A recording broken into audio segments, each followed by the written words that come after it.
começar essa mesa, uma mesa muito esperada, né? Inicialmente, eu quero agradecer a oportunidade de estar, né, nessa mesa. Tenho aqui ao meu lado também o Felipe, que vai dar assistência aos trabalhos que estarão, as perguntas que estarão online, e a mesa intitulada Psicologia no contexto da psicanálise de Freud e Lacan. Temos aqui nessa mesa o convidado Luiz Carlos Petri, psicanalista, topólogo, professor da São Paulo.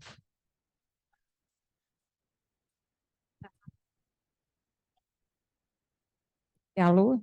Estou falando. Oi. Bom, mas deu para escutar? Ou repito? Deu? Deu, né? E também nessa mesa temos o Reinaldo Grilo, é o nosso psicanalista, membro de escola, membro da EPFCL Rede Diagonal Brasil, de São Paulo. Ele é também coordenador do colegiado de direção da rede. Bom, vamos então começar? Por favor, Luiz Carlos.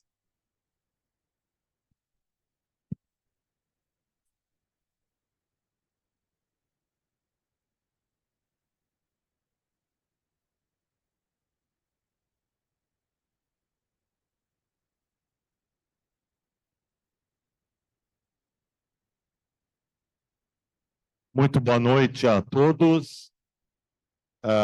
Meu nome é Luiz Carlos Petri, eu sou professor da PUC de São Paulo, aposentado,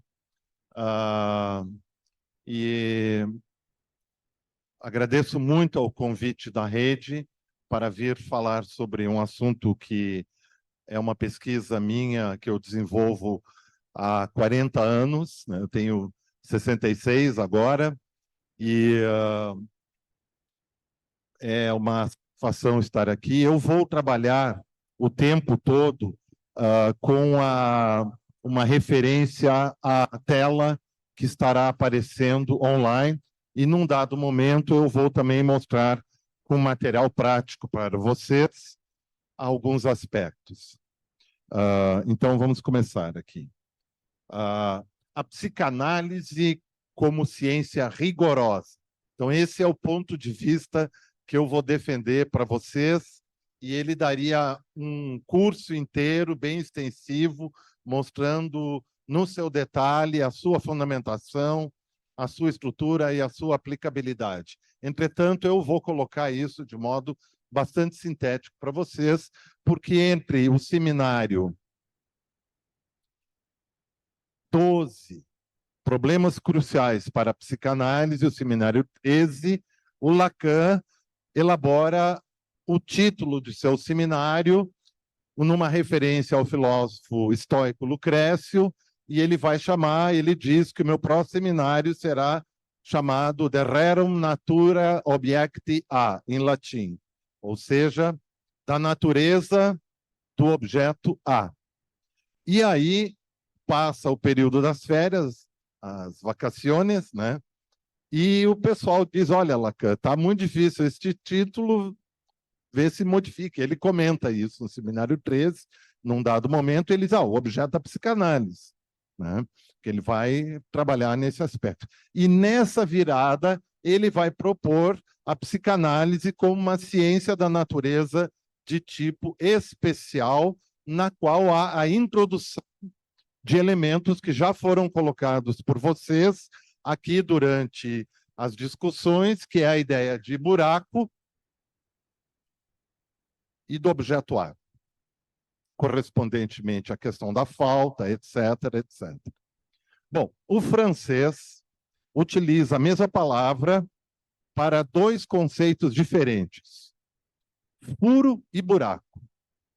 Sem entrar em detalhes assim importantes filológicos na questão, mas é importante saber que a língua portuguesa é a língua mais antiga da Europa. É a mais completa e acabada. Ela surge no 900, entre 850 e 900, até 1100. E ela é obra dos poetas. Ela é criada pelos poetas no norte de Portugal. Então, ela é mais antiga que o francês, que o alemão, que o italiano e assim por diante. Inclusive a língua alemã, parte da língua alemã tem elementos da língua portuguesa. Eu vou dar um exemplo bem simples para vocês entenderem como é que funciona a coisa. Todo mundo conhece a palavra game. Todo mundo fala, vamos jogar um game, vamos jogar um jogo. A palavra game, a gente diz os locais, essa palavra é inglesa. A palavra game, no inglês, deriva do alemão antigo, do turismo que os germanos faziam na ilha. Por sua vez, ela, nos germanos antigos, ela deriva do latim português. Vocês conhecem? Vocês já ouviram falar de um jogo gamão? Vocês já ouviram a expressão estou gamado por vocês? É isso. Então, toda vez que a gente, no Brasil, está exaltando a língua inglesa tem menos vocábulos que a língua portuguesa, para ter uma ideia nesse aspecto, né? E no português nós temos duas palavras, furo e buraco. No alemão também, Hole, topologicamente, que é buraco, né? Bom, o Lacan, em função disso, entre o seminário 24 e 25, cria um novo conceito que é trouage, que é perfuração, para falar de furo, porque o furo é algo intencional, há uma intencionalidade, enquanto o buraco é um constituinte originário, não há um sujeito que o faça, ele se dá na Constituição, e aí é complicado isso, né? Teríamos que entrar na teoria de Poincaré, etc. e tal. Assim, só para dar uma ideia. Então, eu vou começar a falar sobre esse conceito de espaço, que é um conceito extremamente importante na psicanálise freudo-lacaniana, porque o Freud, desde o século XIX, se preocupava com a ideia do espaço. Em 1892, para vocês terem uma ideia, em uma carta que ele endereça ao mestre dele, orientador, que era o Breuer, com o qual ele escreveu os estudos sobre histeria, que ele escreve o seguinte aspecto, e eu cito para vocês.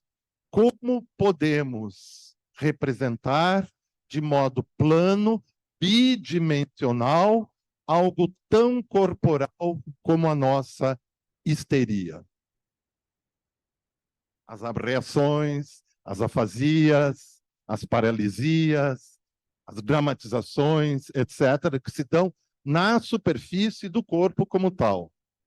Bom, todo mundo sabe que no capítulo 7º da Traumdeutung, o Freud tem o famoso esquema do pente, e talvez vocês tenham visto algumas animações minhas no canal do YouTube que falam sobre o esquema do pente, mostram como ele é, e o Freud trabalha o esquema do pente com um vetor eferente, que a gente chama na topologia que é dextrógeno orientável, e um vetor aferente para a motricidade, que é levógeno não orientável. O que o topólogo, quando olha para o esquema do pente, diz, uma banda de Moebius, né?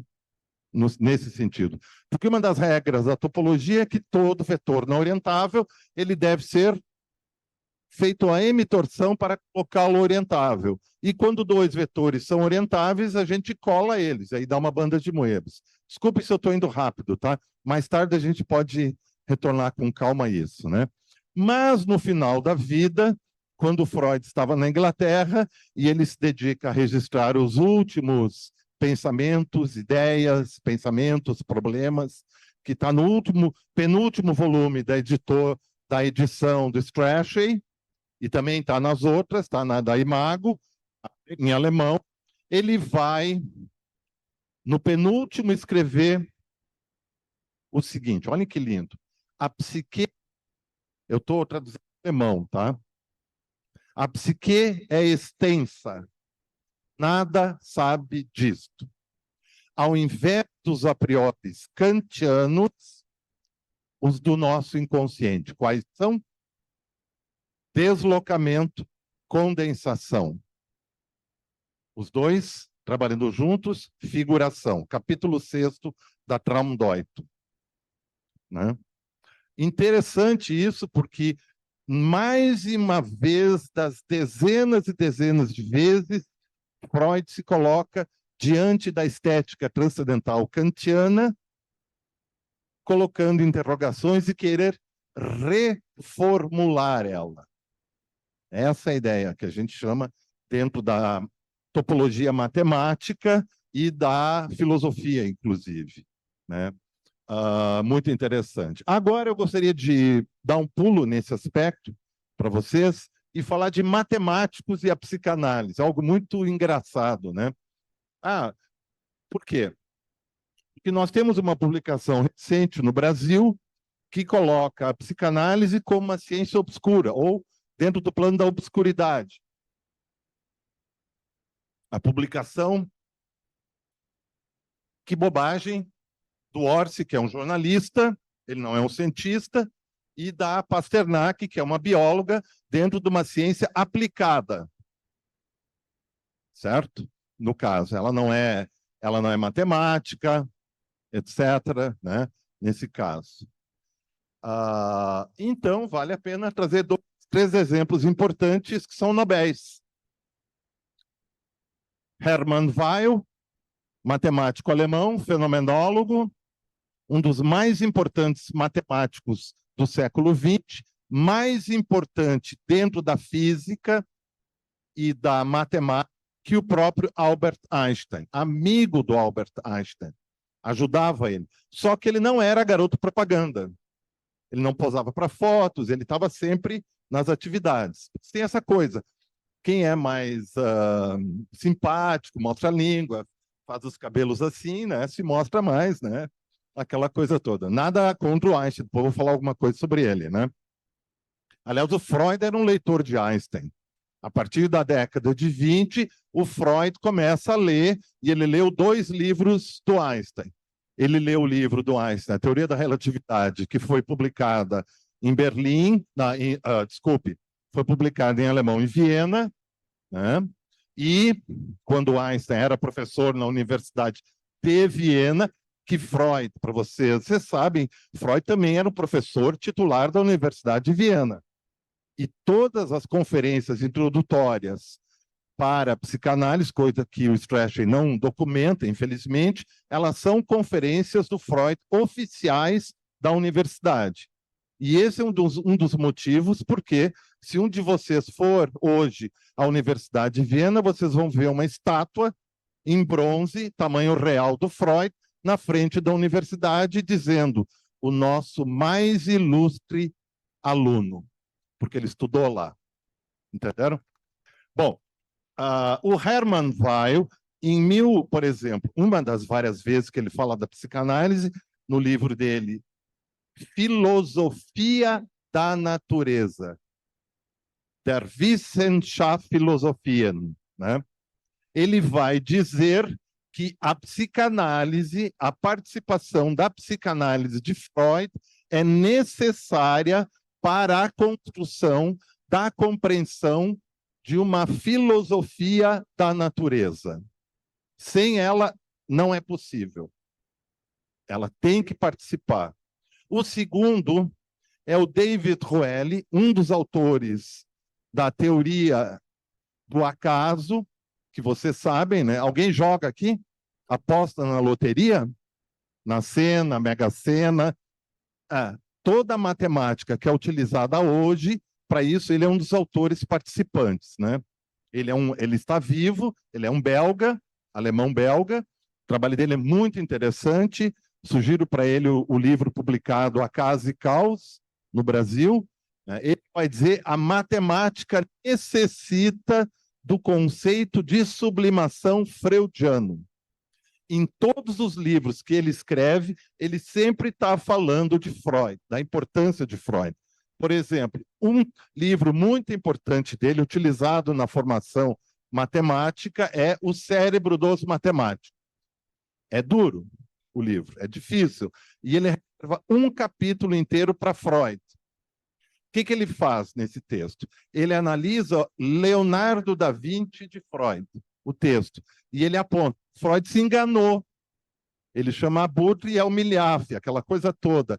Entretanto, ele começa, a partir do momento que ele faz isso, Freud consegue construir uma estrutura de como funciona o desenvolvimento do pensamento humano genial a caminho da sublimação, né?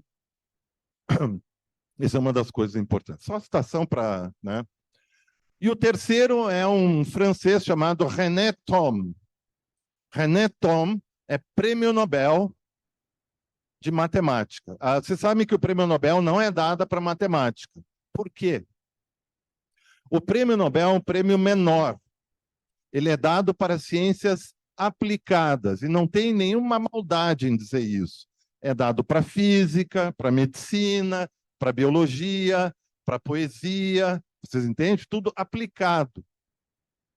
A matemática não tem prêmio Nobel porque a matemática está em tudo. Está na biologia, está na física, está na poesia. Então, a matemática, dentro do edifício do pensamento ocidental, é considerado o fundamento das coisas. O René Thom, na época do auge da teoria do caos, quando ele ganhou o prêmio Nobel, medalha Felix Klein. Ouviram falar Felix Klein?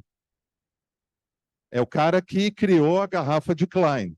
Ele não chamou garrafa de Klein, ele chamou toro não orientável. Esse é o nome. Depois se chama em homenagem a ele, porque ele realmente era um cara incrível.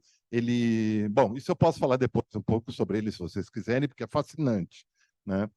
Ele diz no livro dele: predizer não é explicar. Na terceira última parte do livro, ele diz: o mestre me convidou, na época da teoria do caos, quando estava dando fervilhamento, o mestre me convidou para almoçar. Quem era o mestre? Jacques Lacan.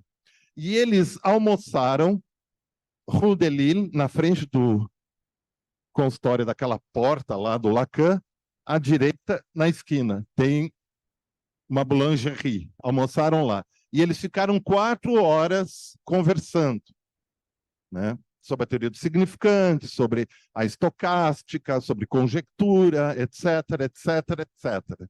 E ele diz que, juntos, na teoria do caos, a ideia de significante se representaria dentro do conceito do insignificante.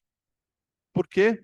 Porque é aquela coisa infinitesimal que você não pode pegar, mas está lá, está agindo.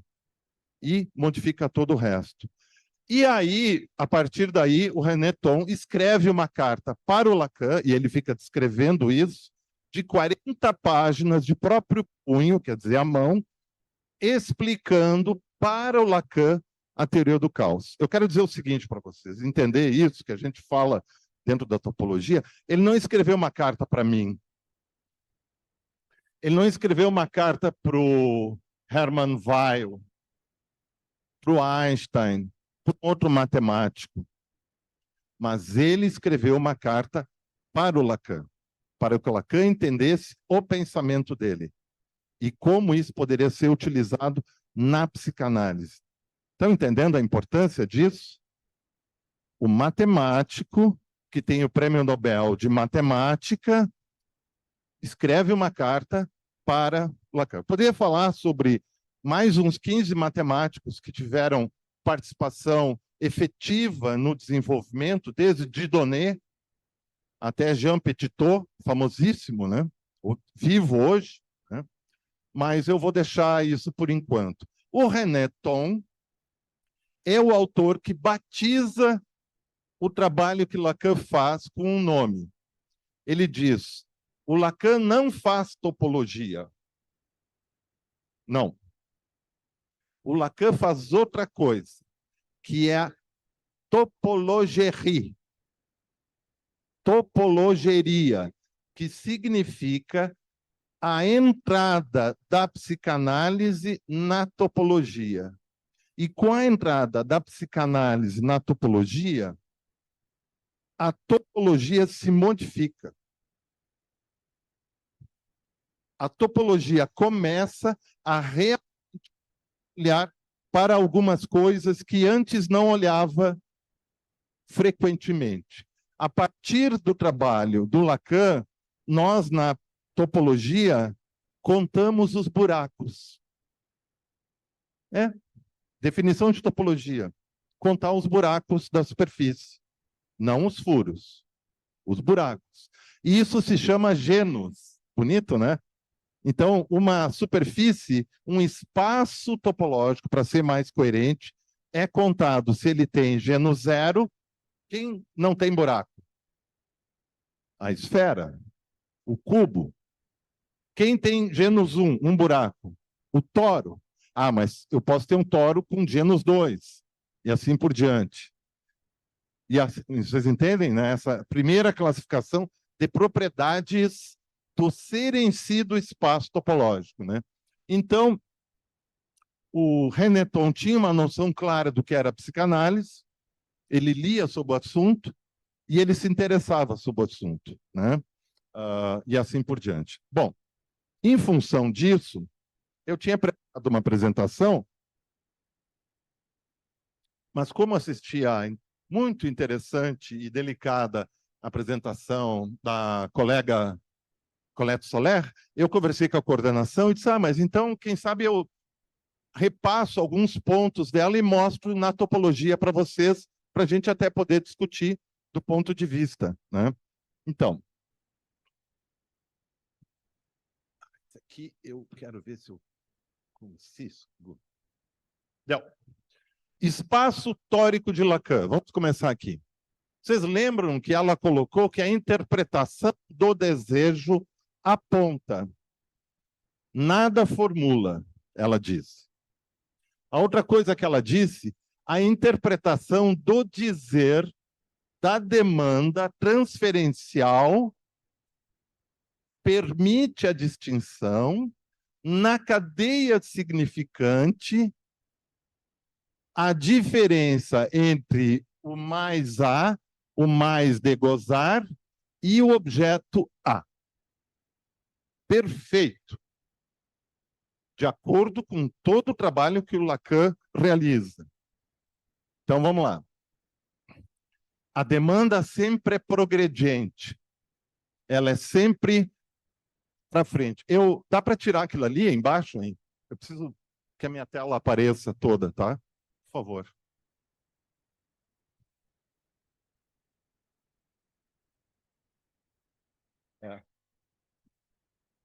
Vocês lembram que ela falou de um carrinho, né? Genial, um automóvel que tem 2 motores.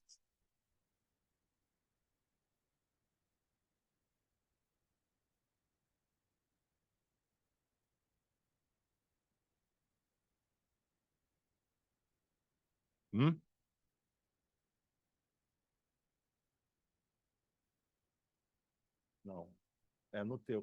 Tu vai ter que minimizar o povo lá de cima. Ah, não.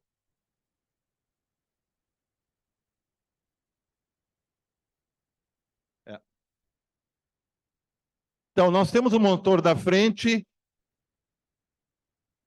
o plus de Juí, o mais gozar, que puxa o carro para frente. Tá aí, ó. Vocês estão vendo?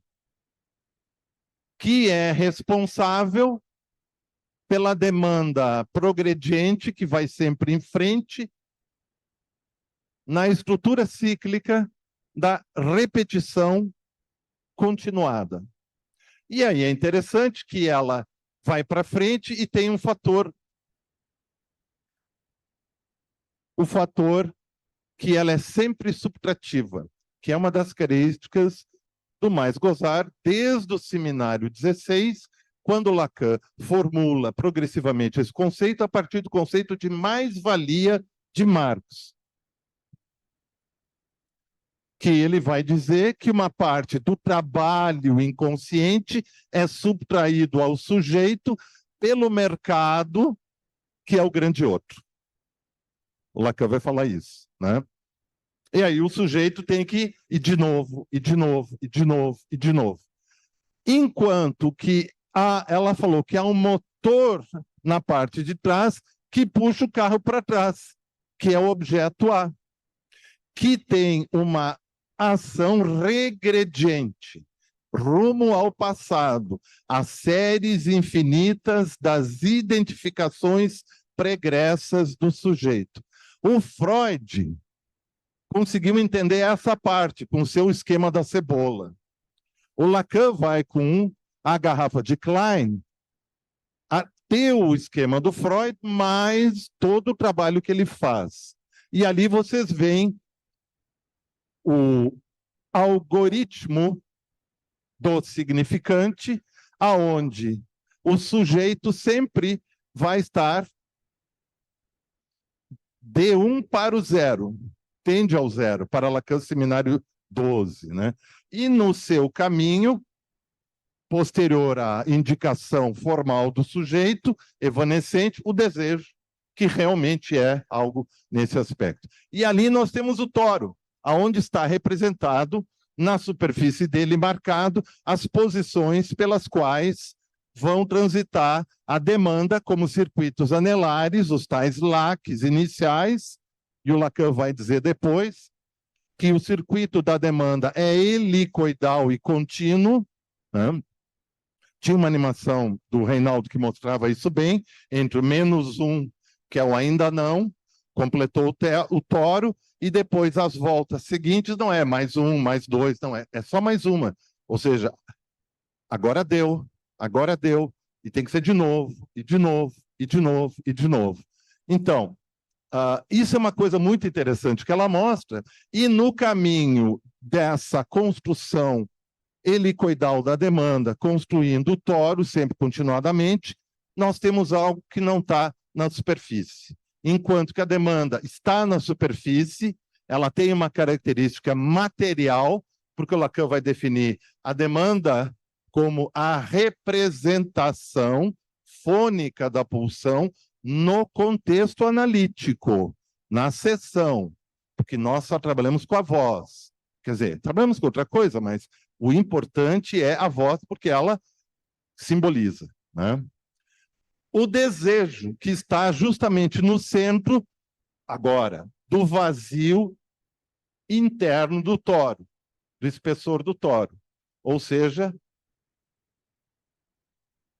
no buraco intrínseco, a gente pode dizer, mas não é um buraco, porque ele não tem passagem para o resto do espaço, né? Nesse aspecto, né? Então, e aqui eu estou colocando o esquema do Lacan, então, para vocês. Vocês vejam só, ali na garrafa de Klein, nós temos o circuito helicoidal vindo da demanda no branco. O Lacan, no seminário 12, maravilhosamente, consegue estabelecer esta estrutura de espaço topológico para a experiência analítica das modalidades de ser do sujeito e do dispositivo clínico, da operação analítica. E aí ele vai trabalhar essa relação da demanda em um dado momento no circuito da demanda, como a Solero falou, lembram? Pegar o significante na cadeia da demanda, traçar a linha imaginária da transferência, que não existe, ela é imaginária, né? E pegar o próximo significante e, com isso, entrar no envaginamento da garrafa de Klein, que é a seta vermelha, onde há um revirão, um reviramento, e o cara passa da demanda neurótica para as consequentes cadeias da identificação regrediente do sujeito. Se a gente fosse continuar, progressivamente, com isso, a garrafa de Klein é dividida em duas. A levógera, que vai para o passado, é a do sujeito, analisante. E a dextrógera, que vai para o futuro, que é obsedante, é a do grande outro, no caso. E aí o carrinho novamente, né? Ora, seguindo adiante, eu estou fazendo a correlação que Lacan sempre busca, que é correlacionar o espaço tórico com o espaço moebiano. E ali está para vocês. Aonde nós temos o D verde da demanda, nós temos aquela linha no na superfície de Möbius e no circuito de borda, porque o Lacan vai dizer na segunda seção do seminário 12, o significante se inscreve, ele não se escreve, ele se inscreve na dita superfície de Möbius. Então, o significante tem inscrições corporais, plásticas, nesse caso. E ali nós temos a organização desse processo que ele faz, né? Daí vamos montar um pouquinho mais adiante. Aqui tem as correlações. Aqui. Agora, nós estamos acostumados a trabalhar com toros parametrizados.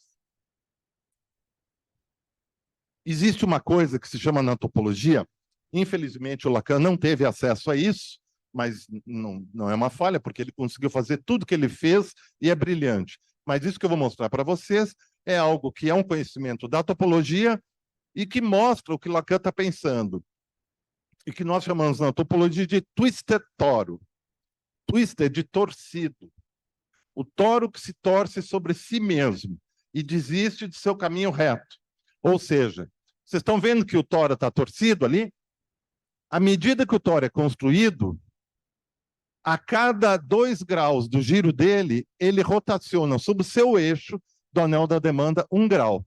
Quando ele chega no final, 360 graus, dividido por 2, 180, ele rotacionou 180 graus. Ele fez uma torção moebiana ainda usual, ou seja, euclidiana, no caso.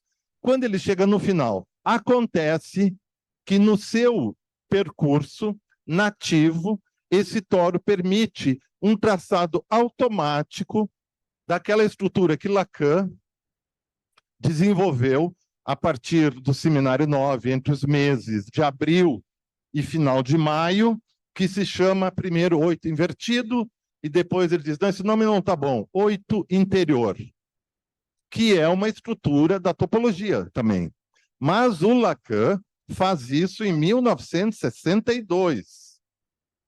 Os usos dessa estrutura são mais frequentes depois dele, ainda que que ela já tenha nascido em 1848, com o livro Vorlesung zur Topologie do Listing, que é o livro que marca o nascimento da topologia, mas ela era não usual.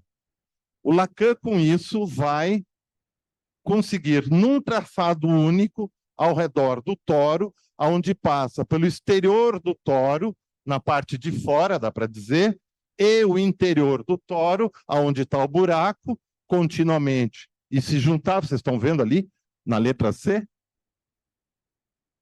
aonde vai ser, ao mesmo tempo, D maiúsculo mais D minúsculo. Demanda e desejo, que é o que o psicanalista vai trabalhar no contexto clínico, né? Então, D maiúsculo mais D minúsculo. É isso, é. Porque o D maiúsculo é demanda, o D minúsculo é desejo, tá? O ideal é tu colocar sempre com letras maiúsculas o que tem condições de ser material. E o que não é material, o imaterial, o inefável com minúsculo, tá? No caso. E o Lacan se dá conta de que esse 8 interior que ele desenha no toro também está no circuito de borda da banda de Möbius, na cadeia significante. E só vai conseguir, ele reiteradamente, no seu seminário, tenta pegar o toro e transformar numa banda de Möbius, e aí tem um momento que ele diz, pois é, as propriedades não se mantêm intrínsecas e extrínsecas. Aí ele para e muda de assunto. No seminário 26, na primeira sessão, ele resolve o problema. Tá? Isso está mostrado no meu livro, que saiu esse mês pela editora Cotter, A Conjectura Lacaniana, que é a primeira grande conjectura dele. Né? Estou indo muito rápido? Tá. Opa. Vamos lá. Aqui, eu estou mostrando ela de novo para vocês, tá?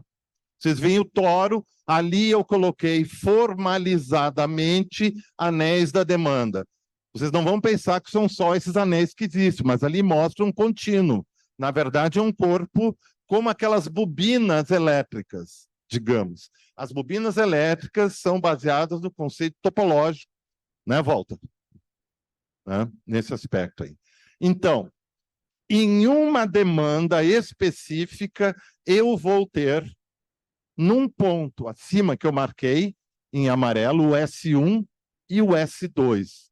E aí o Lacan vai utilizar para a cadeia significante o conceito de pontos antipodais numa série complementar, tá, de Riemann. O que vai mostrar que permite esticar uma linha reta, como eu fiz ali embaixo, para vocês, e mostrar a estrutura da cadeia significante, né? Que era o que o Lacan sempre queria fazer, né? Ou seja, a gente sabe hoje em dia que nem sempre a melhor distância entre dois pontos é uma linha reta, né? No caso, né? No caso, né? Bom, só para mostrar para vocês essa incidência, né? Então agora eu vou mostrar uma animação, peço a atenção de vocês.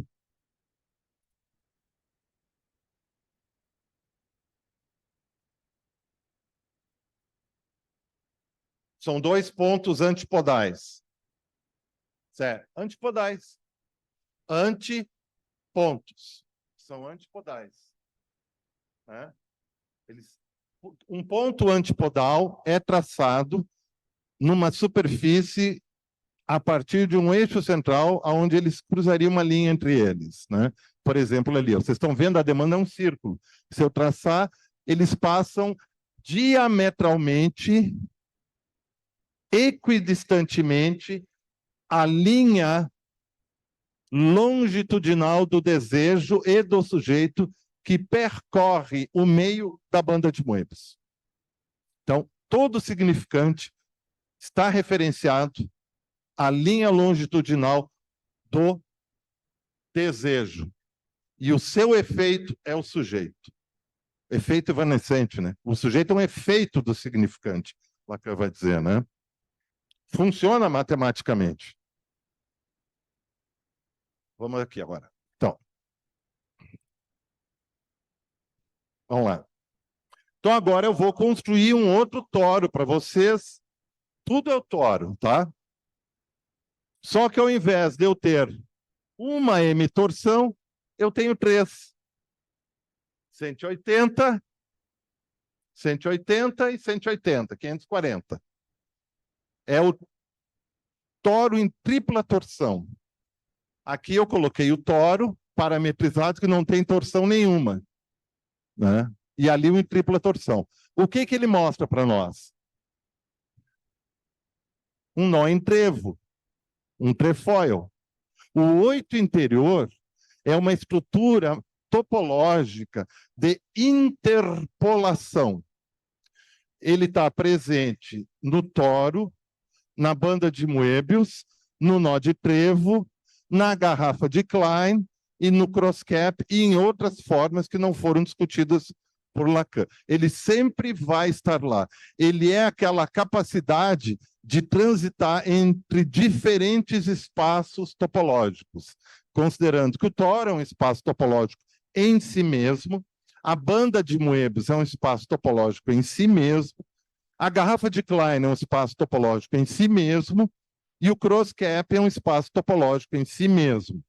Isso significa que se o 8 interior é uma estrutura de interpolação, eu posso transformar um toro numa banda de Moebius, eu posso transformar o toro numa garrafa de Klein, e eu posso transformar o toro num cross-cap.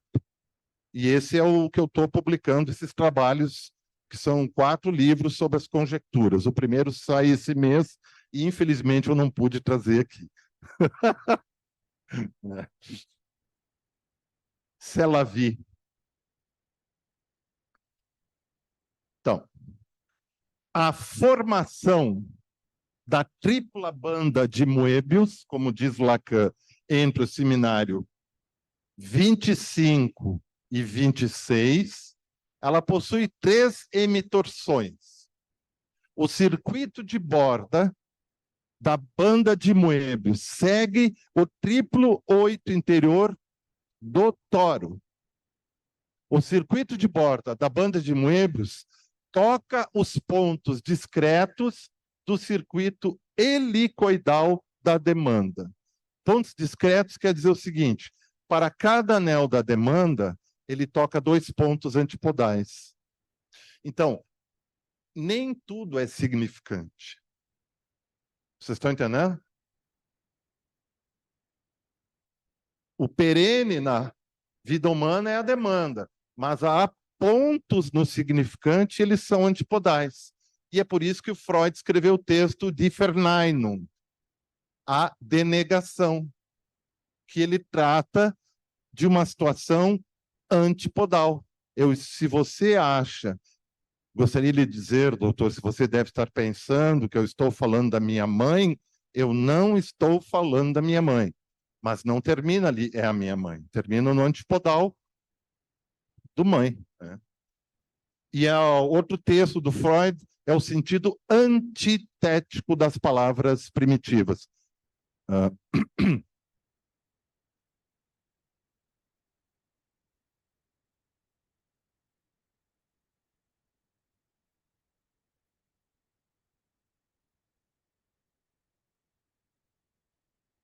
Não, eu falei que é um vazio central do espessor do toro. O buraco tá ali, ó. Tá olhando para ti. Tá vendo ele? Esse é o buraco. Gente, ó, posso falar um palavrão? O buraco é o cu. O Lacan fala isso no seminário 25, no momento. Por quê? Ele está diretamente ligado com o quê? Ó, lacis, do latim, lago, boca, bucare, sabe? Assim vai. Ou seja, o ser humano é um toro. O Lacan vai dizer no seminário 24, o ser humano possui uma estrutura tórica. E ele vai com isso, olha, é maravilhoso que ele faz o ponto de vista da episteme. O universo, ele diz, possui uma estrutura tórica. Eu não vou entrar em física, mas agora, o ano passado, os físicos começaram a publicar que o universo tem uma estrutura tórica, tem um buraco no meio. E algo está lá fazendo o seu serviço. É que não fica muito legal ficar pedindo para física, porque daí vira New Age, vocês estão entendendo? Nós temos que ficar na matemática. Agora, então, vamos ver aqui, ó. Atenção, hein? Lá vem ela. É a tripla banda de Möbius. Tem 13 torções. Vamos ver? E o Lacan vai trabalhar com ela no seminário 26. Ele trabalhou antes também, mas no 26 ele vai transformar o toro numa tripla banda. Tá?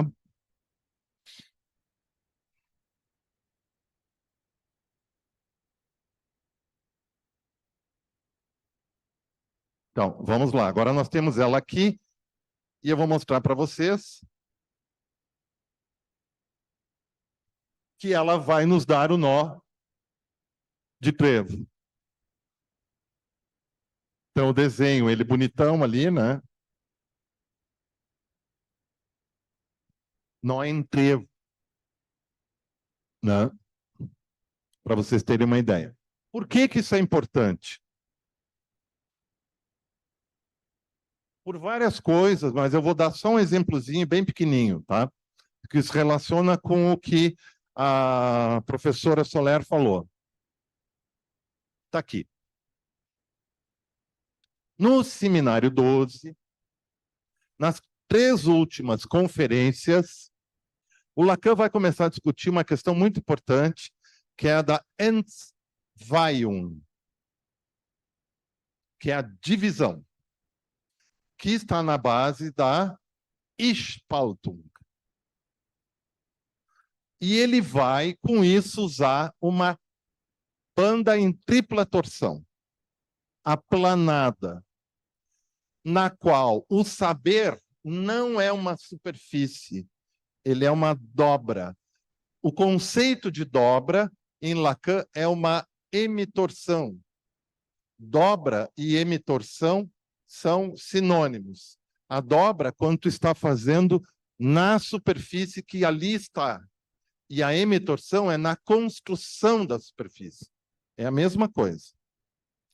Enquanto que o sentido sempre é material. E aí, o sexo é uma dobra. E a verdade é uma superfície contínua, assim como o sentido. Você não pode parar nela. Ela tem o quê? O Lacan vai falar glissement. A verdade é deslizante, no caso. E o sujeito também como dobra, no caso, né? E a Entzweiung também como um deslizamento. Então, olhem só. A Cotette Solé vai dizer a produção de um novo desejo relacionado com a produção de um novo significante. São as 4 últimas conferências do Seminário 24, que é a produção de um novo significante. O que Lacan está fazendo? Lacan está se interrogando, a partir do Seminário 24, sobre o final da análise. E ele resolve a subconjectura, não é uma conjectura, a gente chama de subconjectura tórica, que é do final de análise, que ele vai resolver pelo revirão do tório do grande outro, ele o corta longitudinalmente, abre, revira e envolve o tório do sujeito. E ele faz com que as posições de desejo e demanda se invertam. A demanda é material, ela é visível. E no final da análise é o desejo que para o desejo, como é que é? Vocês chamam? Desejo de,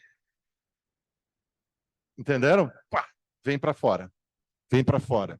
E aí o objeto A, como ele diz, sai. Porque esse objeto A, que está preso pelo espessor do toro do grande outro, está no centro do buraco, como se diria, no cu do toro do sujeito, né? Ele está liberado. Qual é o objeto A? Aquele que a Colette Solé falou que é o regrediente.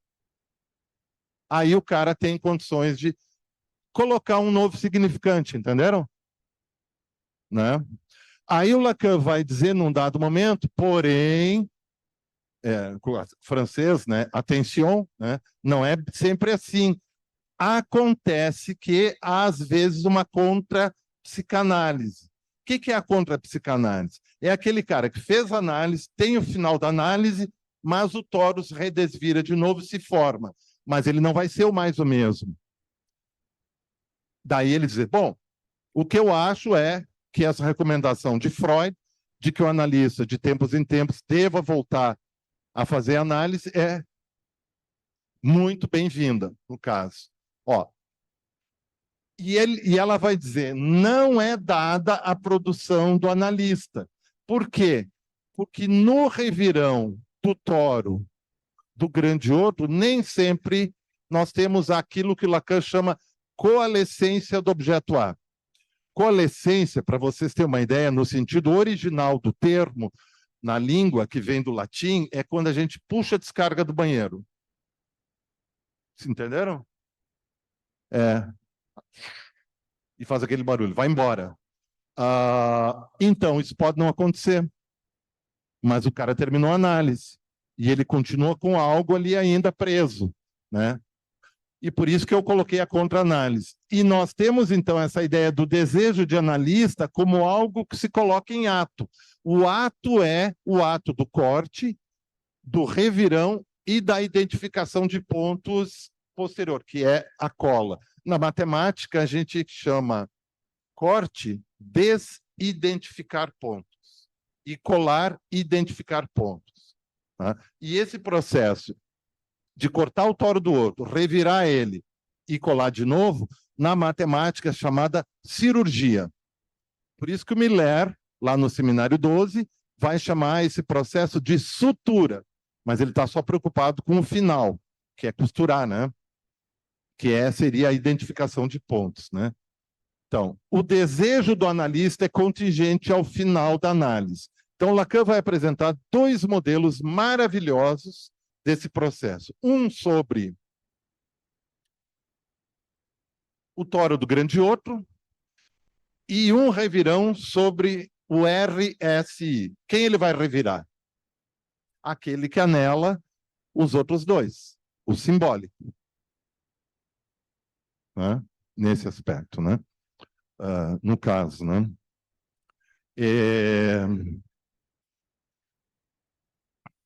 Deixa eu ver. Opa. Aqui. Eu vou mostrar uma coisinha para vocês do ponto de vista topológico, tá? Então eu vou chamar, sem o microfone. O que é isso aqui, gente? Me ajuda.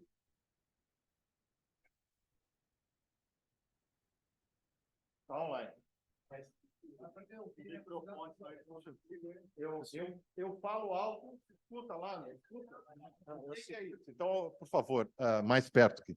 O que é isso? Chutem.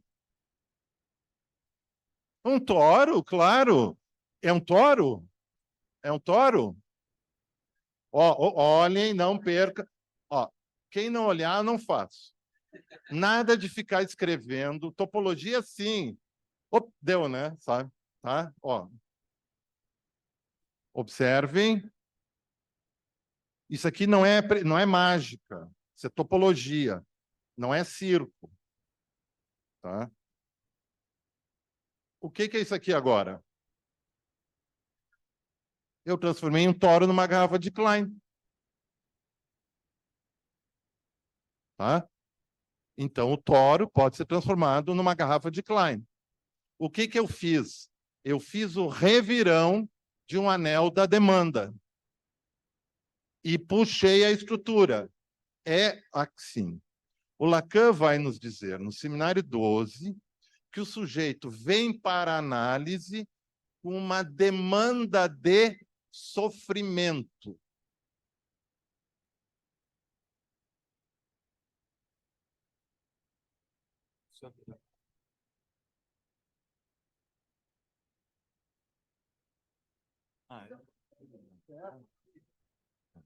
Tá? O sujeito chega na análise com uma, vocês dizem às vezes uma queixa, uma demanda de sofrimento. O analista vai conversando, convida ele a deitar no divã e, de repente, o analista consegue fazê-lo associar.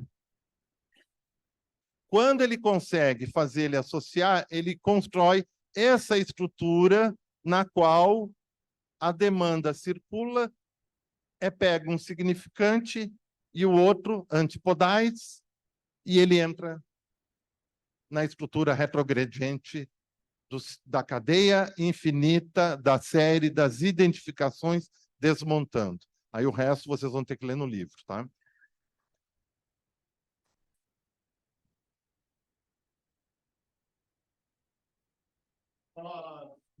Agradeço a atenção de vocês. Queria falar o seguinte, eu sou Luiz Carlos Petri, eu sou psicanalista, eu sou topólogo, eu faço uma pesquisa específica e rigorosamente com topologia psicanalítica há 40 anos, que mais ou menos é a seguinte. Eu estudo os topólogos. Eu tenho uma parte de formação matemática também, né, filosófica, etc. Então, é de adequar os conceitos da topologia e trazer ela para dentro da psicanálise. Né? Nós estamos há 6 anos, né, trabalhando com isso, com vários grupos de psicanalistas no Brasil e gente do exterior também, porque depois da pandemia abriu, né? E nós temos um curso de formação em topologia, né? Estamos na 6ª turma. O Reinaldo, para nossa honra, é um dos nossos alunos. Nós temos ali a colega também, que é aluna nossa no curso. E vamos abrir uma turma nova, fazendo jabá, né? Em março do ano que vem, vai ser a 7ª turma, para vocês terem a ideia, né? E também nós, junto com o curso, a gente faz ateliê, tá? Ateliê porque é no espírito de Leonardo da Vinci, tá? De topologia. Nós fizemos um aqui, né, eu e a Isabel, que a Isabel está ali, levanta o braço, Isabel. Ela é a coordenadora dos trabalhos, né? E ali está o meu WhatsApp. Se vocês quiserem entrar em contato, daí eu passo a Isabel para vocês, ou vocês podem pegar com ela depois. E se vocês quiserem o livro também, né, não vai fazer mal. Autor não ganha nada, já vou avisando para vocês, tá? Quem ganha, nem a editora ganha, né? A editora paga as contas, né? É dureza o negócio. Mas a ideia é tornar o conhecimento difundido na comunidade. E esse objetivo dessas publicações que aí existem, que estão saindo, vai sair na revista Antígona, da Toro, de Maceió, né? Vai sair um capítulo, um texto grande de 70 páginas sobre o assunto, a cores e tudo. A ideia é divulgar o pensamento de Lacan e mostrar a sua consistência formal, matemática e psicanalítica, né? Não é inventar nada novo. Eu, por exemplo, na minha pesquisa, não quero criar nada novo. O meu objeto de estudo é o Lacan. Aqui vocês têm o seminário 25, que eu traduzi, e vai sair um combo no ano que vem, que é o seminário 25, e o segundo volume é a analítica dele. E o 25 vai ser em francês e português. Eu queria dedicar esse trabalho de hoje ao querido Patrick Vallard, que tanto fez por nós, de modo carinhoso e gracioso, né, nesse aspecto. Muito obrigado.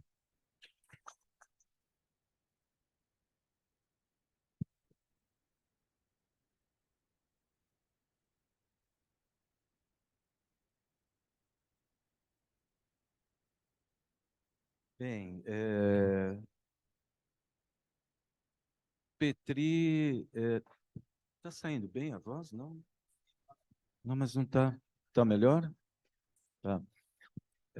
Petri nos brindou aqui com uma transmissão extremamente... Que não está... Melhorou? Ah, tá. Então, Petri nos brindou aqui com uma transmissão extremamente ampla e, ao mesmo tempo, densa, como é o estilo dele, né? E inúmeras questões ficaram. Eu vou abrir com 2 questões. Ele não vai responder, depois nós vamos passar para o público e depois ele vai retomar à medida do possível. Então, 2 questões bastante simples, né? Eu queria que você comentasse um pouco, Petri, sobre as formas de mostração topológica a planificada em 2Ds, a mostração com a manipulação de objetos sensíveis e o recurso do 3D em animações. Quais seriam, assim, as limitações delas, se é que existe? A segunda questão é sobre as principais dificuldades que o psicanalista encontra ao estudar a topologia lacaniana. Eu vou parar por aqui, eu tenho uma terceira, mas aí, conforme for, eu coloco novamente. Então... Bom, gente, agora vamos abrir para as perguntas. Essas questões que ele coloca para o Petri, elas podem ser respondidas ao longo das respostas também, do espaço de respostas, aliás, de perguntas aqui, presenciais. E também nós vamos ter um tempo para as questões online, que o Felipe aqui vai nos ajudar. Então, gente, alguém gostaria de colocar a primeira questão?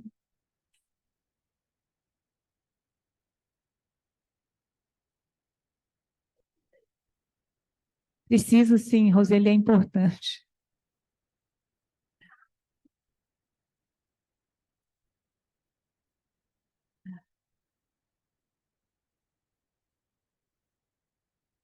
Petri, muito obrigada, viu? Fantástico, eu acompanho você já há um tempo nas redes sociais. Agora vamos tentar esse curso aí teu, viu? Porque o negócio é feio. Mas eu só queria tirar uma dúvida. Você falou genus, foi? É o genus do alemão do Freud, do prazer e do gozo? Tá. Obrigada. Pode ser.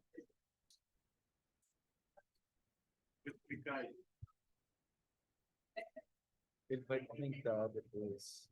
Ele vai comentar. Bom, hein? Foi isso? Ah, tá. Então,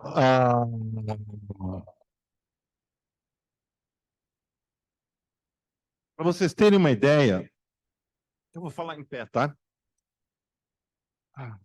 Faz tempo que eu não consigo falar em pé, então, mania de professor, sabe? Eu fui 40 anos professor universitário, então me aposentei na Pontifícia Universidade Católica de São Paulo, a Universidade Paulo Freire, e eu era um dos, né?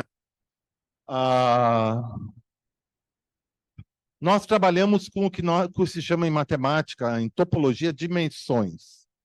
A dimensão zero só tem um ente vivente nessa dimensão, que é o ponto, que é uma abstração. E o ponto Euclides o definiu que é aquilo do qual nada é parte. Pô, caí em Heidegger, né? Aliás, é interessante lembrar para vocês, o Heidegger era matemático, sabiam? Ele era formado em matemática e em filosofia. A tese de doutorado dele, que ele queria fazer, é sobre o ser do número. E a Igreja Católica, porque ele tinha uma bolsa da Igreja Católica, disse não. Tem que ser sobre um santo medieval, um filósofo medieval. Aí ele fez. E ele, quando trabalha topologia, ele não usa imagem, ele usa palavras. E ele vai dizer, em 1947, no livro Der Denken Erfahrungen, da experiência do pensar, o seguinte: o pensar poetante é, na verdade, a topologia do ser. Lindo, né? Show de bola. Tá. O Husserl também, Edmund Husserl, que era o professor dele, também era topólogo. O Husserl foi professor do Weil, que eu apresentei para vocês. Ele e o Weil eram amigos, né? Assim, muito, né? Então, falei da dimensão zero, né? Depois disso, indo acima, numa imersão, eu tenho a dimensão 1, que eu tenho outro ente, que é a linha, que tem dimensão 1. Ela tem comprimento ou extensão, como vocês querem dizer, comprimento é melhor às vezes, mas não tem largura, que é uma consecução de pontos. É onde Saussure, no curso de Linguística Geral, diz a cadeia significante é uma linha de dimensão 1. Só tem extensão e não tem largura. Ela vem e penetra em nós, no nosso ouvido. Depois eu tenho a dimensão 2, que é aonde eu tenho comprimento e largura. É a folha de papel, nós representamos ela geralmente na folha de papel, onde a gente faz um quadrado. onde se dá as figuras, o quadrado, o retângulo, o triângulo.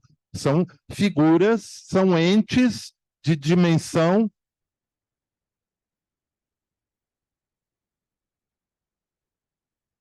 2. É nessa dimensão que se dá o aplanamento. Entenderam? Então, quando eu mostrei lá aquele desenho da banda de Moebius em tripla torção, na folha de papel, eu mostrei em dimensão 2, mas eu quis mostrar também na dimensão 3, volumétrica. Na dimensão 3, eu tenho comprimento,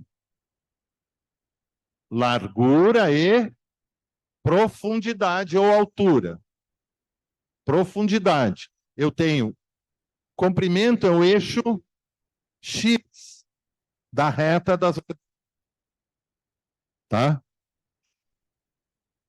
Largura é o eixo Y, a altura da reta das ordenadas. E o eixo Z, né, é a profundidade da coisa. Nós, quando estamos na beira do mar e olhamos a praia, nós estamos nesses 3 eixos. E a profundidade é o mais além, que se perde no zênite do horizonte, no caso. Os espaços topológicos, eles se dão. Nós os organizamos em dimensão 2, 3, 4 e assim por diante. Quando eu trabalho uma figura topológica, um espaço topológico, na dimensão 2, eu tenho a tendência a chamá-lo de figura, porque ela está desenhada. E aí eu tenho regras específicas que eu devo seguir.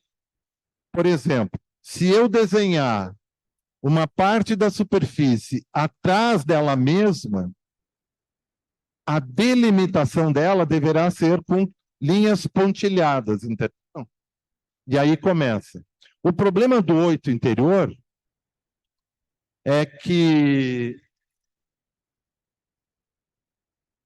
ele é desenhado assim, e você encontra em alguns textos alguém falando do cruzamento, e não existe.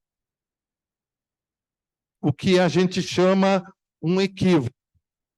Bom, em topologia, para vocês terem uma ideia, quando ela surge, ela é as ciências das modalidades espaciais qualitativas, não quantitativas, tá?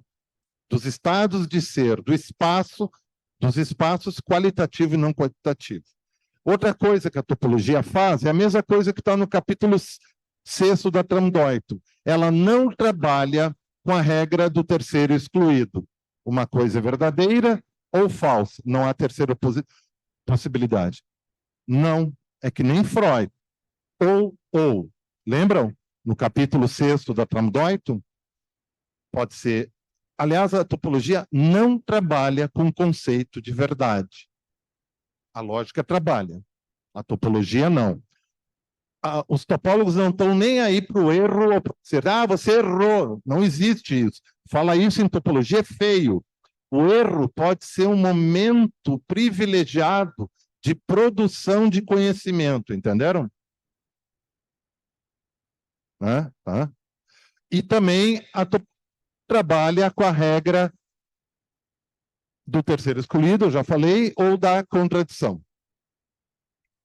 Então, é muito parecido com o que Freud faz, né? Sabe?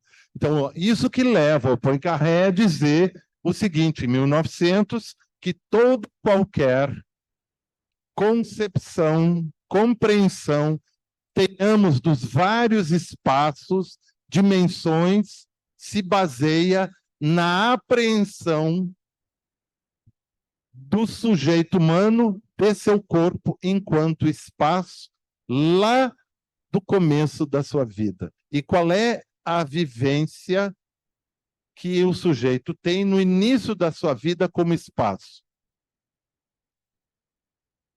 Um buraco. A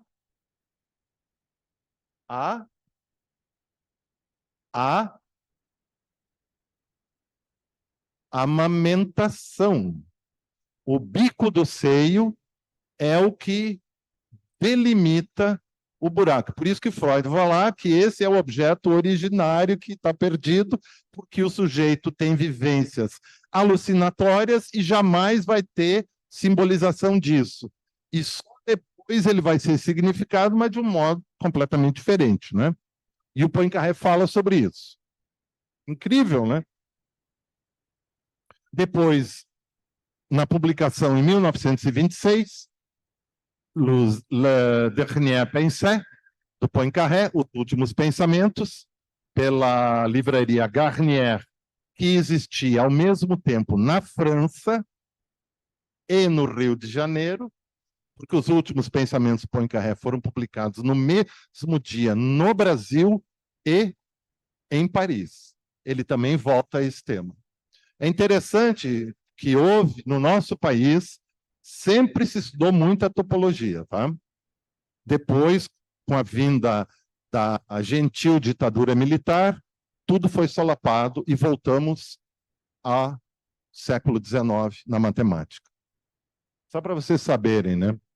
Procurem. Vocês vão pagar talvez R$ 2.000 pelo livro do Poincaré na estante virtual, né? Tá? Mas é isso, né? Isso, essa questão, não sei se ajudei. É, tá. Então, eu vou mostrar agora outra coisa. Então, eu vou mostrar então para vocês só uma palhinha, né? Isso aqui é um ambiente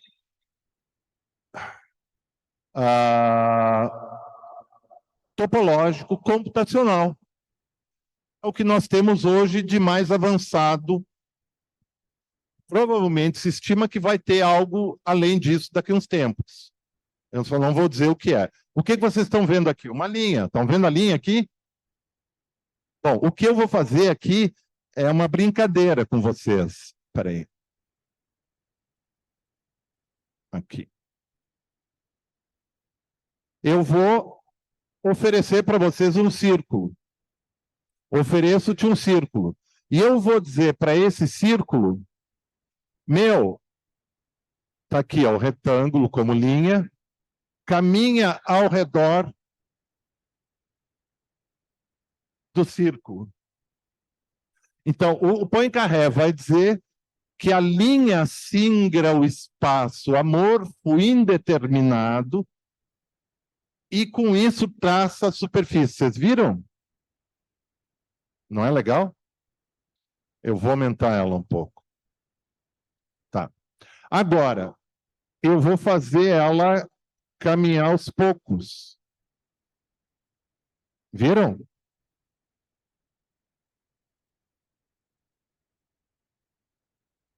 Só que eu vou dizer para ela que você não deve caminhar sempre do mesmo jeito.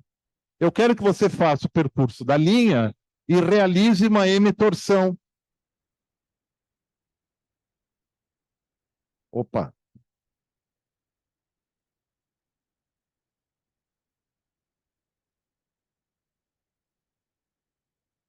Eu tenho que olhar para o teclado aqui. Ó, o que houve? O que eu tenho aqui? Ah.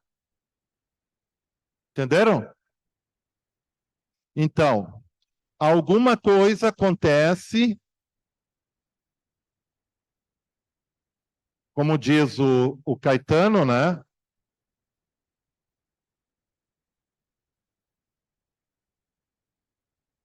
Alguma coisa acontece no desenvolvimento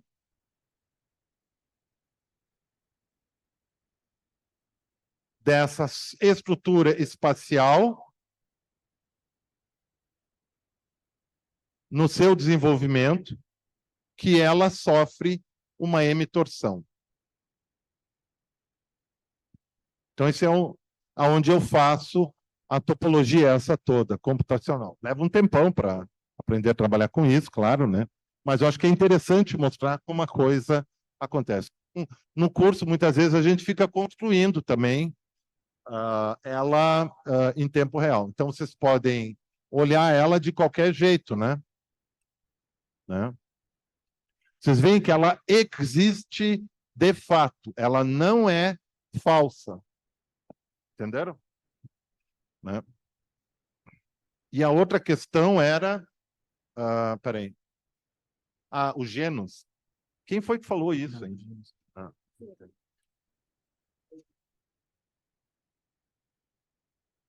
Sim, você pode fazer essa relação. Principalmente se você for trabalhando ontogeneticamente, indo lá para trás e vindo. Então, o grande elemento para poder fazer isso é facilitado pelo texto manuscrito inédito de Freud, de 1931, editado pela editora Buchler, onde Freud vai pegar o exemplo do menino e mostrar. Só que nesse trabalho do genus, em Freud, o conceito linear que está presente para ele é o de sublimação. Sublimação. O Freud vai dizer o seguinte, pegando o menino, a menina mais complexa. Um dia a gente pode falar sobre isso, mas tudo bem. Que é como o Giordano Bruno. Vocês sabem, Giordano Bruno? Estrela, sereno, grama, vaca, leite, homem, terra, estrela, né? Por isso que ele foi queimado, né? Seio, boca, mãe, irmã, primas, professora, amigas, colegas, namoradas, mulheres, amor. E o Freud diz, com isso se desenha a cadeia sublimatória da sublimação. Ou seja, o que é? O sujeito consegue positivamente permutar no caminho dos objetos. Aí vai indo depois, né? Cultura, etc., né? Mais ou menos isso.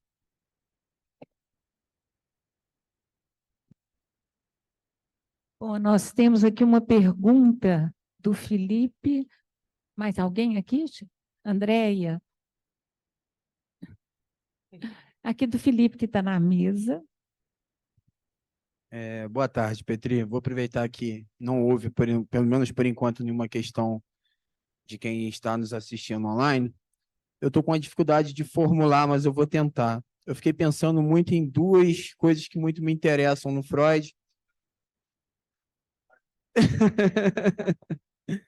Que é a carta 52, né, dos aspectos da memória, e o texto de notas sobre o bloco mágico.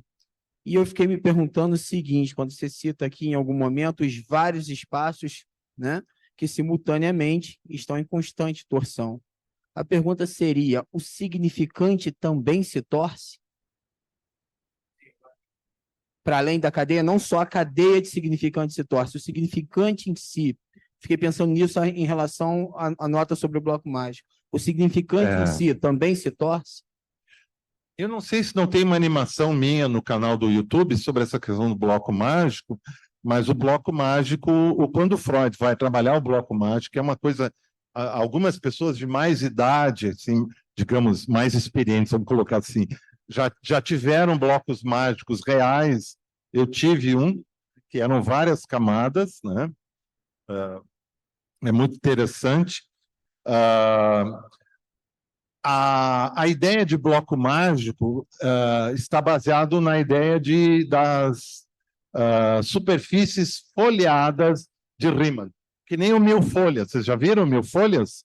Aquela camada crocante em cima, não aquele creme maravilhoso que tem no meio, mas aquela coisa crocante que são folhinhas, mas elas vão se interpenetrando uma nas outras, né?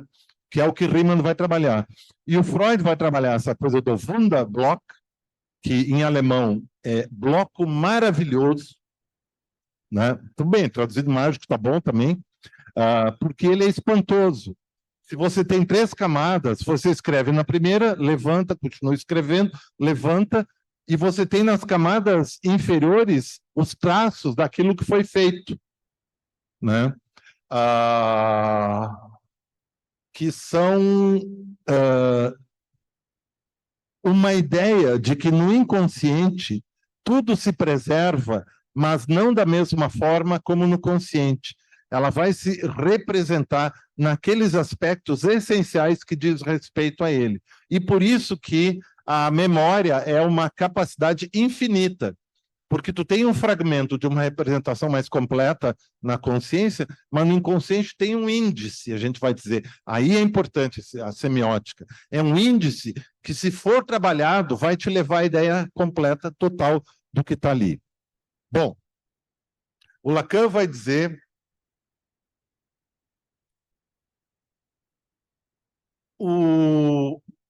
le signifiant n'est pas signifié à lui-même, né? O significante não é capaz de significar-se a si mesmo, salvo redobrando-se. Esse redobrando-se não é possível no espaço do toro do sujeito. Só é possível no espaço do toro do grande outro. Vou dar um exemplo. Existem uma área de pontos no toro do sujeito em que os pontos do grande outro tocam ele. Se tivesse feito, eu teria... quais são os pontos mais próximos do buraco central do toro do sujeito? Porque o buraco é uma coisa misteriosa, porque ele faz isso. Mas existe uma linha de pontos no toro do sujeito que toca uma linha de pontos do toro do grande outro. Ou seja, a cadeia de um ponto singular de cada demanda do toro, do sujeito, de todas as demandas, toca uma demanda, um anel da demanda do toro do grande outro. Bom, aí tem uma coisa que os lacanianos não gostam muito, mas o Lacan fez. No seminário 9, o Lacan vai dizer, bom, eu estou aqui, ele fala da suposição do toro do grande outro. Apresenta um toro, mas existe um outro toro ali. Tem um buraco, tem um outro toro. Suposição do toro do outro. E ele disse, esse é o grande outro real. O toro do grande outro. E ele diz, e o grande outro real é quem? La mère, a mãe.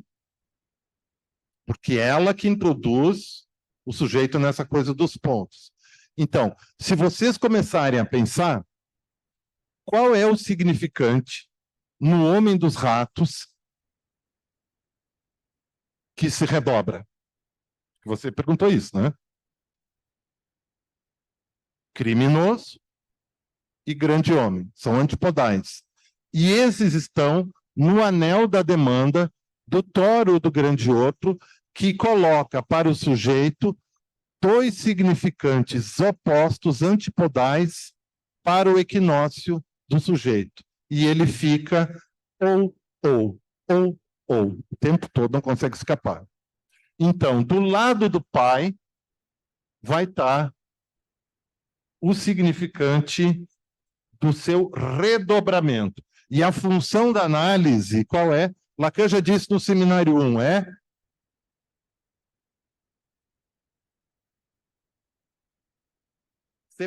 separação, disjunção, né? E que é o que ele vai trabalhar, né? Então, dessa disjunção. Com os diagramas de Venn, vulgo chamados por ele círculos de Euler, porque o Venn, quando publica o livro dele sobre os diagramas de Venn, vai dizer, estes são os meus círculos de Euler. E por isso que se alguém diz, o Lacan nem sabe falar direito, fala círculos de Euler quando são diagramas de Venn. Coitado, ele não leu Venn, né? Eu li. Está lá, né? Aliás, no meu livro tem até a página do livro do Venn onde ele diz isso, né? Então, é porque é uma extrapolação, é além do Euler, mas é baseado em Euler, né? Sabe, alienação, aquele disjunção exclusiva, etc., né? Então, essa é a possibilidade que o Lacan vai trabalhar, né? Da separação. Agora, tem o problema da repetição, né? Mas a repetição nunca é o mesmo do mesmo. Vocês sabem que na clínica o cara vai repetir sempre com uma sutileza, uma modificação.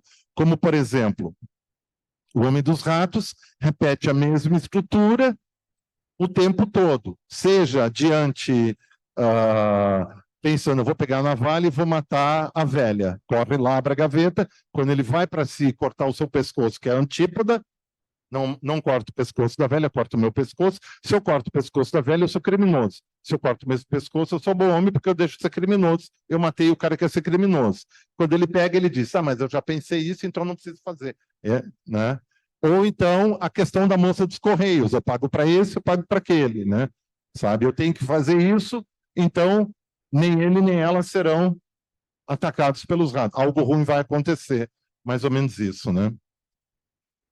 Que é bonita a neurose obsessiva, né? Ela tem uma estrutura, né? Uma estrutura plástica, né? Não fica assustada, tá?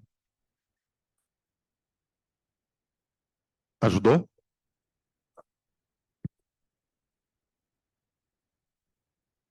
Gente, mais alguma questão para o Petri, para o Reinaldo? Alguém gostaria de colocar, Reinaldo? Aproveite que depois eu vou para já.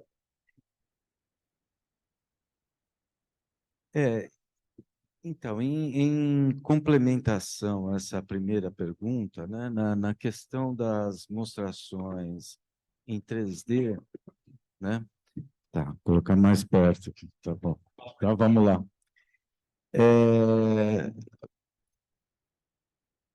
A gente entra naquela questão do nó borromiano, né? Na questão das cordinhas, objetos sensíveis, e o que é possível fazer através do entendimento da topologia das cordas através das superfícies, né? Porque tem operações que não são possíveis dentro da materialidade, né? Não. Bom, eu posso desmanchar um mito. O mito é que não havia topologia dos nós quando o Lacan começou a trabalhar. Não é verdade. A topologia dos nós nasce no mesmo momento que a topologia das superfícies, 1848, com Liszt. O Liszt tem mais de 78 nós descritos, inclusive 8 interior. E ele vai trabalhar isso. Em 13, o Max Dehn, que é um outro matemático, que foi o primeiro matemático a resolver um dos problemas do Hilbert, né? Ele vai trabalhar a topologia do nó trefoil, nó de trevo, para você ter uma ideia. Em 1932, Kurt Reidmeister publica o livro Knotentheorie, Teoria dos Nós, e ele vai ter toda a teoria de como se trabalha com os nós, né? O Lacan não conheceu isso. O Lacan nunca disse que não havia topologia dos nós. Quem diz são os neo-lacanianos, sabe? O pessoal, né? Os alunos depois. Então, existe uma topologia dos nós. O Lacan vai ser muito claro em determinadas coisas. Então, o Lacan vai dizer no seminário, entre o seminário 13 e o seminário 24, especificamente, que as rondes de ficelle, né, as rodinhas de barbante, são toros. Não são outra coisa. Ou seja, se elas são toros, elas são topologia das superfícies. Entenderam? Mas o que tem ali são os múltiplos estados de anelamento dos toros. Entenderam? E isso é muito interessante, muito interessante. Então, ele vai trabalhar isso. Aí tem uma série de procedimentos. Bom, o que que acontece com os nós? Toda a topologia hoje moderna dos nós está dividida em duas grandes áreas. Uma área trabalha com os nós reais, que todo mundo faz, e aí é muito importante lembrar que nós, enquanto seres humanos, passamos, alguns não passam, por uma etapa que é aprender a amarrar o seu cadarço direitinho. E vocês já notaram que as meninas, os meninos pegam os tênis e começam a trabalhar eles de forma diferente, o anolamento nos buracos dos tênis, entenderam? E para ficar mais bonito e tal, arará.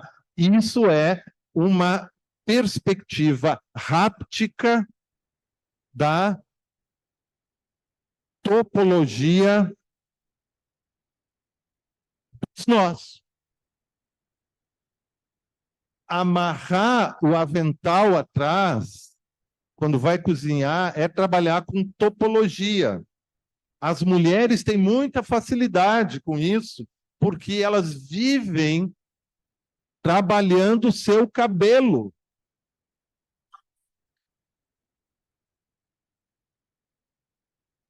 Bordado, nós temos no ateliê de topologia, não, é enlouquecedor vocês verem o trabalho que a Isabel fez. Isabel está ali, levanta o braço, Isabel.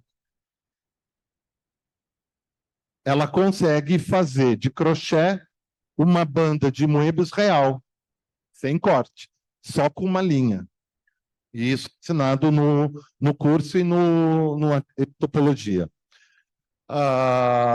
O que acontece é o seguinte, na topologia, quando é física, nós usamos cordas, certo? Cordas flexíveis, eu tenho aqui.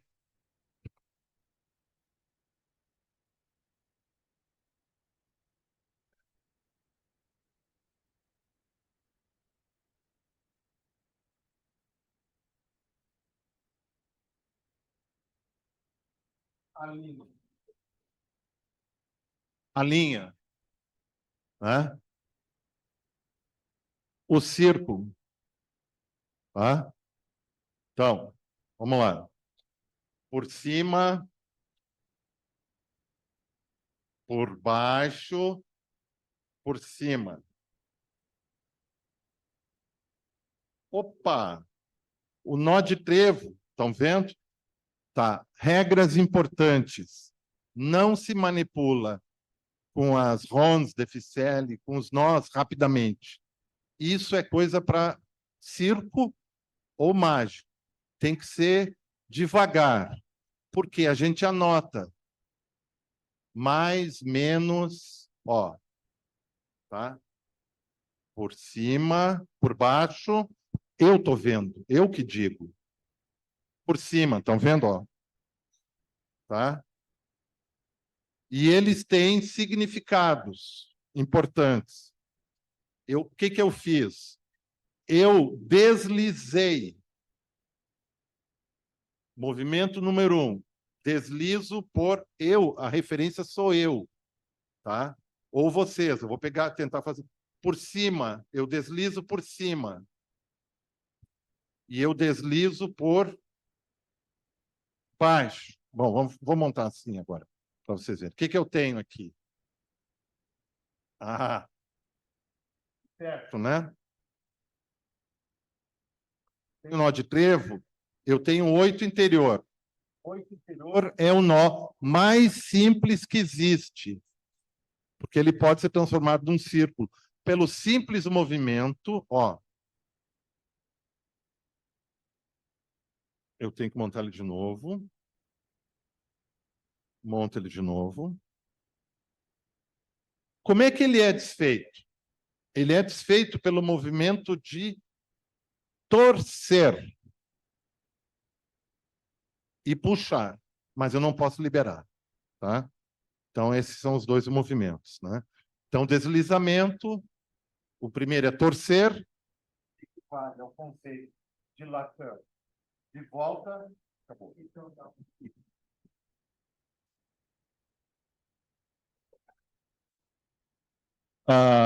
Torcer equivale ao conceito de volta, o deslizamento equivale ao conceito de glissement, que é deslocamento, e o puxar é o corte. É isso?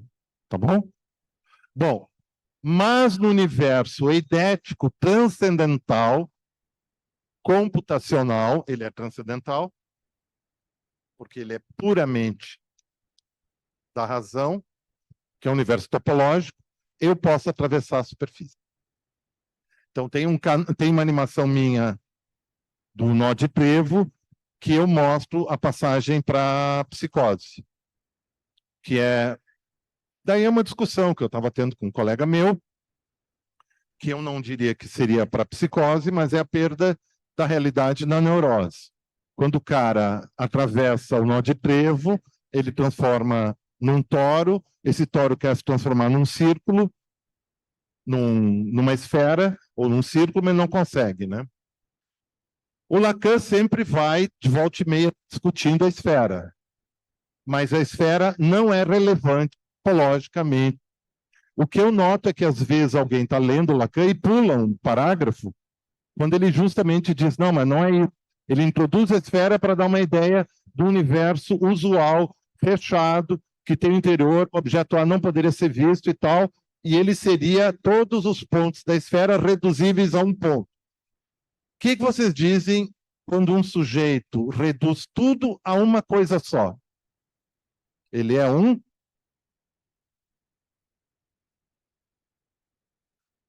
paranoico. Você é psiquiatra? É, isso aí. Eu trabalhei durante um ano no Instituto Psiquiátrico Forense em Porto Alegre, há 1000 anos atrás, né? É incrível. Dá para mapear essa estrutura. É uma bolha, ela se infla e ela se recorre. Às vezes rapidamente, né?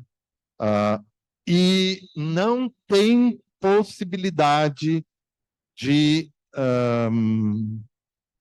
complementariedade entre os pontos. Todos os pontos são um, né? E é a complementariedade que faz dos pontos antipodais no espessor do toro que dá a característica central do ser humano. Aliás, a poesia do Arnaldo Antunes está repleta dessa estrutura. É maravilhoso. Né? Se vocês entrarem no meu site, eu tenho um game topológico tridimensional lá, chamado Labirinto Artístico Filosófico 1260, e vocês vão encontrar a participação do Arnaldo Antunes, da Algária Matos, com voz e tal, nesse ponto. Né?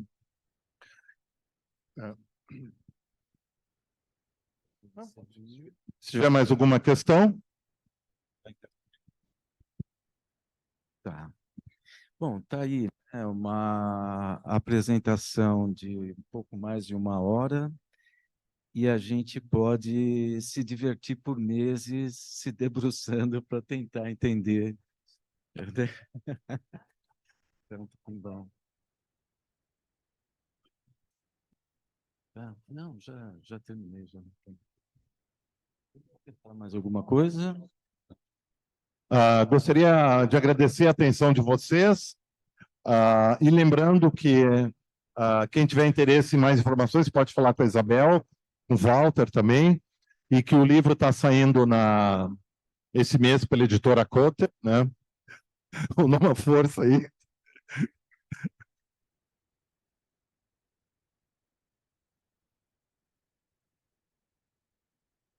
Bom, Luiz Carlos Petri, nós temos muito a agradecer por esse momento, por essa mesa. Você e Reinaldo trouxeram um tema extremamente interessante para os psicanalistas, né? A topologia no contexto da psicanálise de Freud e Lacan, teríamos muito mais a escutar, porém, o nosso tempo tem agora, né, esse limite. Muito obrigada.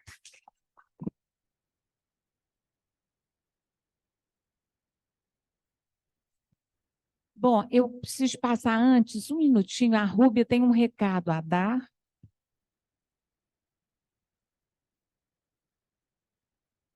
Gente, é só um comunicado que depois da mesa de encerramento, que é uma coisa rápida, tem um mimozinho ali fora para vocês, de Belo Horizonte, para vocês levarem para casa, tá? E agora, muito obrigada, Reinaldo, muito obrigada, Petri. Andréia, por favor.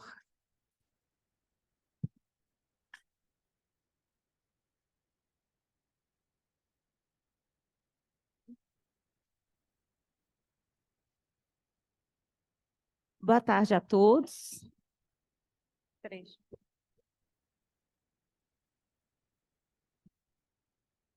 Boa tarde. É com satisfação que sou porta-voz deste encerramento, enquanto secretária do Colegiado de Direção da Rede, em que estou aprendendo muito com Reinaldo Grilo, topólogo, Juliana Góes. Reinaldo, tudo escritinho aqui, ele ia pedir para eu digitar, mas eu não tive tempo, tá? Ia ficar bravo. Eu não vou citar nomes para não incorrer ao esquecimento, mas agradeço aos conferencistas, comissões, apoio técnico e das divulgações realizadas neste colóquio. Aos colegas que estiveram de forma online e aqueles que tiveram a oportunidade de estar conosco nesses 3 dias. Foi o primeiro colóquio em formato híbrido após a travessia do período pandêmico. Muito para pensar, reformular, pois, de certa forma, deparamos com o inesperado, o imprevisto. Tivemos 3 dias de muitas transmissões, reflexões, improvisos e trocas epistêmicas que atravessaram o oceano. Como nos disse hoje pela manhã Ramon Miralpeste, na plenária Desejo de Escola, abro aspas, esse pouco mais de saber é o que se espera de uma escola. Colóquio realizado com muito cuidado e ao tom mineiro. Ressoaram sons, ainda vai ressoar, ressoaram interrogações, clínica e expansão dos laços em diagonal. Em um formato mineiro, ao ter escutado a mesa que nos disse que, abro aspas, no milímetro cabe abismos, peço licença para ler um poema rapidamente de Carlos Drummond de Andrade, intitulado A Palavra Mágica. A palavra mágica. Cada palavra dorme na sombra de um livro raro. Como desencantá-la? É a senha da vida, a senha do mundo. Vou procurá-la a vida inteira, no mundo todo. Se tarda o encontro, se não a encontro, não desanimo. Procuro sempre, e minha procura fica sendo a minha palavra. Obrigada a todos. E passo a palavra para a queridíssima Tânia Bach.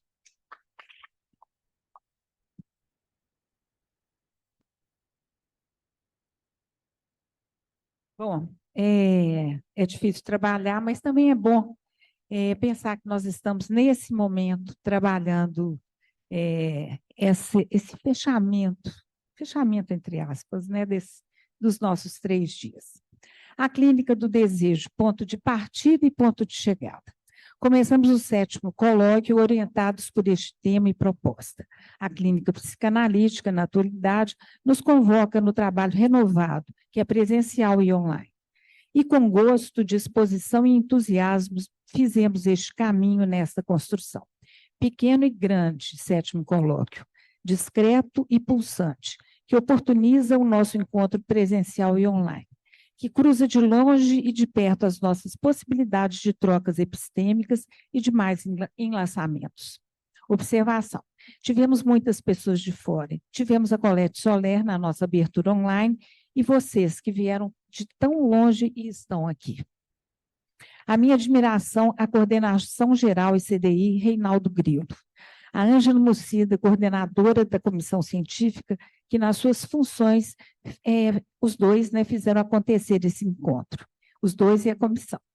E também aos demais colegas e coordenações que trataram tão bem este projeto, produto da Escola de Lacan. Destaco aqui André e Oscar, presença delicada, atenta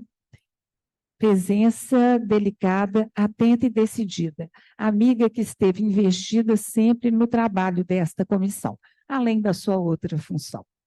A Roseli Rodella, temos muito a agradecer, companheira tão marcante e muitas vezes decisiva na sua função da comissão de divulgação.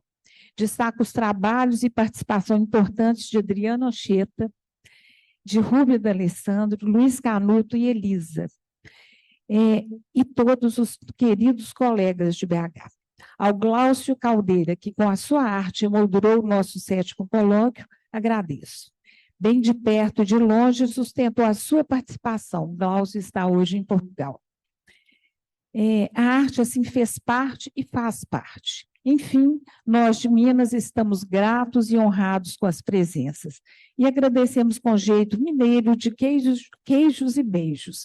E com doces músicas, coração intenso, corajoso, meigo e muitas vezes de braços abertos e de mãos dadas, lembrando Drummond.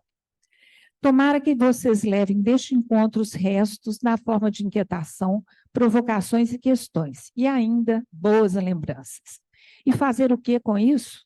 Mais um novo projeto, rumo a produção novamente de um colóquio, que tem o seu broto inicial precipitado por aqui e ali, não é?